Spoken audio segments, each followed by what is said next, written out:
So coming back to the marriage tribunal, I guess, when oftentimes someone wants to become Catholic and perhaps they've been divorced and remarried, why do they have to go through this perhaps annulment process? And what is an annulment? Well, those are the two very big, long questions.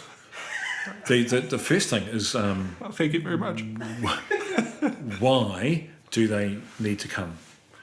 Well, firstly, because of what Jesus has directly taught us. And one thing we don't want to do is ignore or deny or go against what Jesus has directly said unambiguously. And of course, we know this from Scripture, that someone who divorces and remarries another commits adultery. Mm. Now, of course, part of committing that process is have they truly married?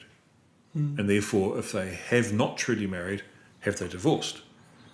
And that flows through in our own internal rules, whereby the Church itself says that you're bound to a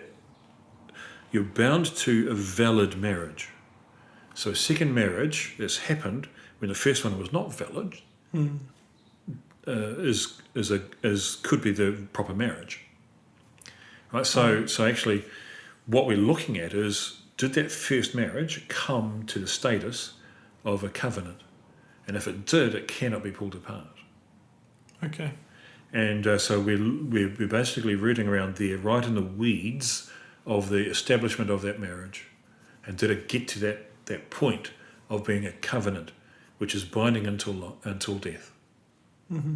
And if it hasn't, then we can declare it to be null, which is the formal declaration, to say that marriage, which is possibly a marriage that was entered into in good faith, may have lasted quite a while, what it failed to do was get to that high standard of being a covenant.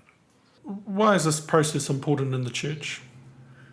Well, the life of the Christian is very important before the Lord. Mm. And so Jesus said, if you divorce and remarry, you commit adultery. Well, adultery is not a very good thing. And so we don't want our people committing adultery, if we can avoid it.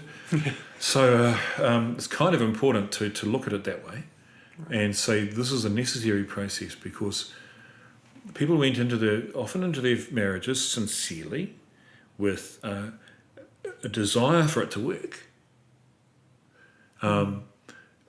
So we need to honour that, and overturn or look at what's missing in that process, so that this new relationship they're in can be blessed, basically.